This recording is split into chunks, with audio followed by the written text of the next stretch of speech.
tumawag sa Sim Kitty? Mga around 10, at mga 10. 10 yun po, mga 10 o'clock. And then since maliit lang kami that time, we were given pitos. So whatever happened sa amo kay 10, gamay lang minabilin, 10 to 15, mga ganyan lang yun. So we were given pitos kasi we were told na nandoon na sa likod. We were told na anytime here or there. And earlier, kakita gid mi drones. We saw nag-flash og lights. Wala na mo na-recognize of how many, but flashes were there. So dito namin nga hadlok because we were pila raman mi. Yung nabanggit niyo po sa live niyo, sir, na may mga umaaligid na sa likod nitong bahay na ito. Meron po ba nakakita? May patrol na doon. Oo po. Oo, pero what I heard po, yung pumunta daw po doon from the vice president of this community, no, he said that those were police. Those were police daw who just checked para ensure that, you know, everything is safe. So wala pa, pero naagyo daw, but we just don't know where they are. So tatlong patrol puno? Daw, correct. Puno. Yes. So baka yun na or baka na-object lang? That I cannot answer. Wala pa po akong enough information about this, but one thing is for sure, meron po. Okay, May tanong, sir, kung yes po. sino po sila? My name is Paolo Linote. I am one of the volunteers no sa TikTok no. Supposedly I came here because may gagawin kaming project for Tatay Digong. And apparently ilan lang kami mga vloggers together with the vloggers. Some vloggers are there. Yun po yung nangyari. Nagulat na lang kami that we did not expect that. Kasi alam mo yun, sino ba naman mag-expect? Diba? It's quiet. It is like it's a night, na peaceful night, like ordinary night, nagbabantay. And then all of a sudden we got that news. And mas nakakatakot nung tumawag si Ma'am Kitty. We knew that this is not a joke. We knew that this is something serious. So automatically, forgive me, pero kailangan ko talaga mag-live that time to call for help because that was the instruction.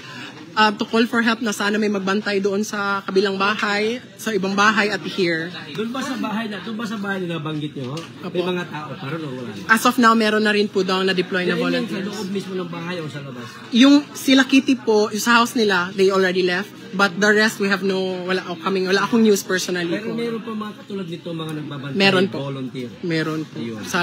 Maraming salamat po sa lahat ng mga nagbabantay. Sir, hindi naman kayo pamilya ng mga tao. I know them, they know us. Pero alam mo yun, they are the Dutertes. But, you know, I'm doing this out of love for my tatay, for my mayor, who took care of me for 36 years as a Davaoenyo here. Kitatanan, like all of us here, we were all been taken care of. So it's a way para sa kuha to give back to the leader who ensured na safe ang Davao. So I think it's the right thing to do. So we were here because we are doing earlier for a project para sa balay ni Tatay Digong. But we did not expect that to happen, na we will receive a call from Kitty live. So we knew, like I said, that was not a joke. Sir, doon po sa briefing na binigay po sa inyo, ano po ba yun? Para malaman po ng mga kababayan natin, halimbawa, pumasok at hindi po nila alam ang briefing. Yes po. Baka mamaya magkamali po sila ng kilos. Ano ho ba yun? Pwede po ba malaman? Yes, sa naaalala ko po, based on the briefing na binigay sa amin nila Vice earlier and from the instructions was number 1 to stay calm. Dapat hindi tayo medyo emotional. Yes. Stay calm. Tapos if they come, let, yung mga the right way, what the law, na kailangan ng law. So yun yung mga kailangan. Kung kailangan sila pumasok, we just need to ask, meron bang warrant, meron bang search warrant, may mga documents po ba silang dala. And pag pumasok sila, can we ask if pwede ba kaming sumama doon to cover, to ensure that fair ang gagawin? Because like I said, we do not know what they're gonna do. But hopefully, yun lang ang instruction sa amin. Just stay calm, ensure that everything is documented. Naka-video kami, yung instructions, mag-live at naka-video. So yun yung... Ano po yung ipapanawagan niyo po sa mga Davaoenyos? For those who cannot come, gaya nga na sinabi ni Gov kanina, I spoke to, he's requesting people to share our live, to pray for us continuously, especially the Davaoenyos, because we do not know what's gonna happen in the next few hours. We do not know what's gonna happen. Yun lang po, continue to pray with us, stay with us, protect each other, protect Tatay Digong as much as possible, because, we will never know. So, nananawagan ako to please pray with us talaga. Maliban sa pray, nananawagan din po ba kayo na karagdagan ng mga Volunteers. Yan. Yes po. We need volunteers as of the moment.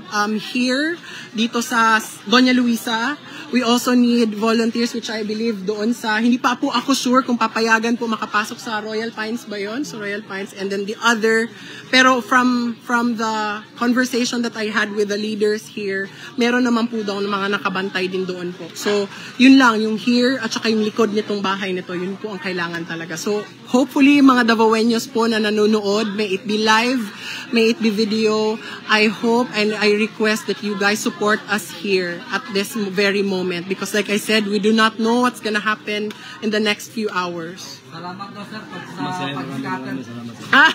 Sa live ko, no? Salamat daw sa pag-scatter. Thank you so much. Mayong gabi isip pag-amping mo. Salamat. Ay, so guys, I will go back and go live later. I do not know what's gonna happen as of the moment, but you can go to Tio Moreno's page and update. But as of now, I will check muna around here kung kamusta. If there are news or anything na mangyayari, I'll ensure that I will update and call you guys. Thank you so much for the support and for you guys calling Davaoeños and waking everybody up. But as of now, I will wait for updates. I will update you guys as soon as I have reports or news. Abang-abang na lang po. Thank you so much. I'll be right back. Hi. Kamusta ka? Sabi ko sa'yo, iniwan-iwan mo kami. Ilan lang kami kanina. Ala, grabe ang takot. Ay, thank you. Grabe. Pinag-share ko yung live mo. Thank you. Grabe ang takot namin. Kaya ilan na lang kami kanina, di ba? 10 ka lang daw. 10 to 10 to 15, mga ganun. Ayan siya. So, grabe yung, grabe, yung binigay nila. Almost 1 million views ka. Tingnan mo yung views mo. Thank you. Wala na gid ko naga-care anang ate. What I care was mga tulang gyud sila din hi. Nagpe-prepare Kaya ang po instructions gyud ni Kitty ng was, mga oo. Dapat pa ang mga cellphone. Kaya nga. So sabi ni Ma'am Kitty kasi to call for help. Wala man ko eh. Ha? Nasabihan nga ako. Nasabihan. Ready man? Ready man tayo lahat. Naka-live man Ako ako. dito. Sige po. Naka-live man tayo. So ready man. Thank you po. Salamat. Ready man tayo. Ready man. Ready man tayo. So guys, sa mga naiwan, abang-abang tayo sa susunod na kabadata. Papunta pa lang tayo sa exciting part. I just got a word but I cannot say it yet. But I continue to pray that you guys are gonna be with us. I continue to pray that you pray with us. I cannot say anything yet. But if you can come here, I will give a hint. If you can come here and stand with us, I would appreciate it. I would appreciate it. Thank you so much, sir. Ha? Ingat po kayo. Kayo. So I cannot say anything as of the moment, but a little cue na lang, no?